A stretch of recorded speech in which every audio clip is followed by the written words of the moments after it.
Union budget ಇದೆ, ರಾಜ್ಯದಿಂದ ಏನ್ ನಿರೀಕ್ಷೆ ಇದೆ ಸರ್?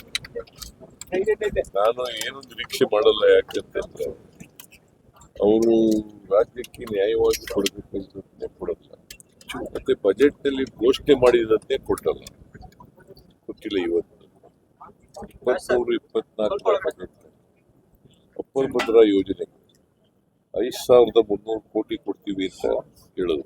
ಬಜೆಟ್ ನಲ್ಲಿ ಘೋಷಣೆ ಮಾಡೋದು, ಬಜೆಟ್ ಘೋಷಣೆ ನಿರ್ಮಲಾ ಸೀತಾರಾಮನ್ ಆದ್ರೆ ಇವತ್ತವರೆಗೂ 1 ಪೈಸೆ ಕೊಟ್ಟಿಲ್ಲ. ಅದರಿಂದ ನಾನು ಅವರು ಹೇಳದನ್ನೇ ಕೊಟ್ಟಿಲ್ಲ ಅಂತ ಏನ್ ನಿರೀಕ್ಷೆ ಮಾಡೋದು ರಾಜ್ಯಕ್ಕೆ? ಈಗ ಅನೇಕ ಪ್ರಾಜೆಕ್ಟ್ಗಳಿಗೆ ದುಡ್ಡು ಕೊಟ್ಟಿಲ್ಲ. ಆಮೇಲೆ ನಮಗೆ ನ್ಯಾಯಯುತವಾಗಿ ಬರಬೇಕಾಗಿರುವಂತ ತೆರಿಗೆ ಪಾಲನೆಯಲ್ಲೂ ಕೂಡ ಡೆವಲ್ಯೂಷನ್ ಟ್ಯಾಕ್ಸಸ್ ಅದನ್ನು ಕೂಡ ಸರಿಯಾಗಿ ಮಾಡಿಲ್ಲ, ಅನ್ಯಾಯ ಆಗಿದೆ. ನಮ್ಮ ರಾಜ್ಯದಿಂದ ವರ್ಷಕ್ಕೆ 4.5 ಲಕ್ಷ ಕೋಟಿ ತೆರಿಗೆ ವಸೂಲಾಗ್ತದೆ. ನಮ್ಮ ಬರೋದು 40,000 ಕೋಟಿ. ₹1 ನಾವು ತೆರಿಗೆ ಕೊಟ್ರೆ ನಾವು ಬರೋದು 13-14 ಪೈಸೆ ಅಷ್ಟೇ. ಅಲ್ಲಿಗೆ ಅವ್ರಿಗೆ ನಮ್ಗೆ ಅನ್ಯಾಯ ಮಾಡ್ಲೇಬೇಕು ಅಂತ ಮಾನಸಿಕ ನಿರ್ಧಾರ ಆಗ್ಬಿಟ್ಟಿದಾರ.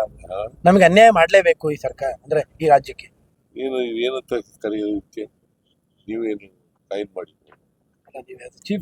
ಏನ್ ಮತ್ತೆ ಕಾಯಿನ್ ಮಾಡ್ರಿ ಅದನ್ನೇ ನೀವು ಕಾಯಿನ್ ಮಾಡಪ್ಪ. ಅದನ್ನೇ ಕೇಳ್ತಾ ಇದ್ದೀನಿ. ಮಾನಸಿಕ ಸಿದ್ಧ ಆಗ್ಬಿಟ್ಟಿದಾರ ಅವ್ರು ಅಂತ ಮಾಧ್ಯಮದವರು ಕಾಯಿನ್ ಮಾಡಿ ಏನ್ ಮಾಡ್ಬೋದು? ಅನ್ಯಾಯ ಆಗಿದೆಯಾ ಇಲ್ವಾ ರಾಜ್ಯಕ್ಕೆ?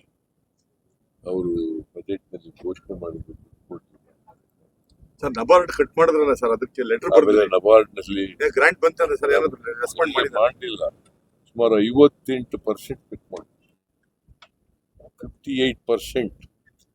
ಕಳೆದ ವರ್ಷ 5,600 ಕೋಟಿ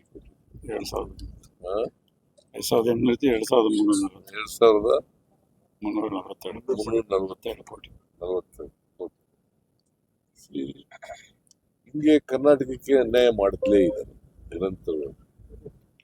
ಸರ್, ಈ ಮೈಕ್ರೋ ಫೈನಾನ್ಸಿಂಗ್ ಇದೂ ಒಂದು ಕಾರಣನ ಸರ್? ಯಾಕಂದ್ರೆ ನೀವು ಸೊಸೈಟಿಗಳಲ್ಲಿ ಲೋನ್ ಕೊಡಕ್ಕೂ ದುಡ್ಡು ಕಡಿಮೆ ಇದೆ, ಇನ್ನೊಂದ್ ಕಡೆ ಕೋಆಪರೇಟಿವ್ ಬ್ಯಾಂಕ್ಸ್ ಅಲ್ಲೂ ಕಡಿಮೆ ಆಗ್ತಾ ಇದೆ. ಈ ನಬಾರ್ಡ್ ಜನ ಇಲ್ಲಿ ಸಾಲ ಸಿಗ್ತದೆ ಅಲ್ಲಿ ಅಂತೇಳಿ ಫೈನಾನ್ಸ್ ಇನ್ಸ್ಟಿಟ್ಯೂಷನ್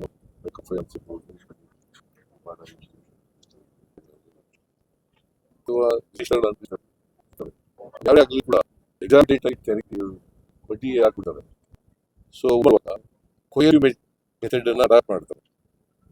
ಆಮೇಲೆ ಔಟ್ಸೋರ್ಸಿಂಗ್ ಮೂಲಕ ವಸೂಲಿಗೆ ಗೂಂಡಾಗಳನ್ನ ರೋಗಿಗಳನ್ನ ಬಳಸೋದು, ಹೋಗಿ ಇರಿಸೋದು ಮಾಡೋದು. ಬಿಜೆಪಿ ಬಂದ್ಮೇಲೆ ಪ್ರಾರಂಭ ಆಗ್ಬಿಟ್ಟಿದೆ. ಗೂಂಡಾ ರಾಜ್ಯ ತಗೊಂಡಿದ್ದಾರೆ, 6ನೇ ಬಾರಿ ತಗೊಂಡಿರೋ ಅಂತ ಬಿಜೆಪಿ ಅವರದು ನಮ್ಮದೇ ಸರ್. ಆಯ್ತಪ್ಪ, RBI ಯಾರ ಕೈ